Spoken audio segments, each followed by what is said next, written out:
বলছে উপরের থেকে গুলি করে পরিষ্কার করতেছি।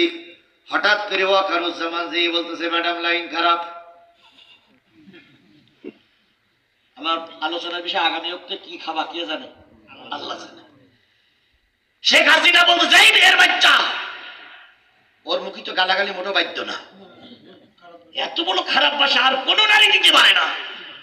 খারাপ ভাষা বলে এই বাচ্চা করছে সেনাবাহিনীর প্রধান বানাইছে এই করার জন্য, এই গোষ্ঠী উদ্ধার করার জন্য।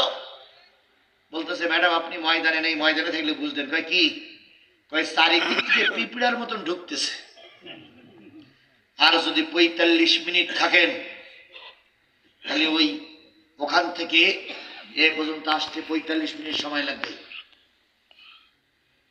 তখন বলতেছে তাহলে এখন কি করতে হবে? কয় ম্যাডাম পালাতেই হবে।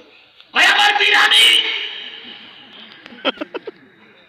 ম্যাডাম বলল যে বিরিয়ানি খাবো, আমার তো নিয়ত হচ্ছে ছাত্রদের মেরে হাত রক্ত মাখা হাত ধুয়ে বিরিয়ানি খাবো তোদের নিয়ে, তার আগে খারাপ সংবাদ দিলে আমার বিরিয়ানি। ওয়াকারুজ্জামান বলতে ম্যাডাম তাড়াতাড়ি বিমানে চড়েন, বিরিয়ানি খেতে গেলে আপনার সময় হবে না। ম্যাডাম সেদিন বলেছিল আমি কাপড়টা একটু পাল্টাই। ওয়াকারুজ্জামান বলছে আপনি যে ঢগের নারী, কাপড় পাল্টাই গেলে আপনার সময় হবে না।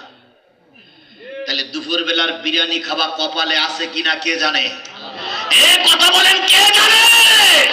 সেই আল্লাহ আজও আছে না নাই? জোরে বলতে হবে আজও আছে না নাই?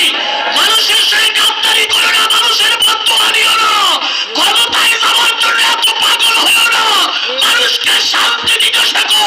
ক্ষমতা না চাইলেও জনগণ ক্ষমতা দিয়ে দেবে।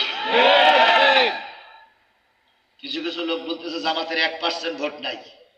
আমরা আপনাদের কথায় স্যালুট জানাই। আপনাদের 99%, জামাতের 1%, তাহলে আপনারা 99% ভোট পেয়ে ক্ষমতায় যাবেন, তাহলে ভোটের জন্য এত ব্যস্ত হয়েছেন কেন আপনারা? যেখানে 1% ভোট জামাত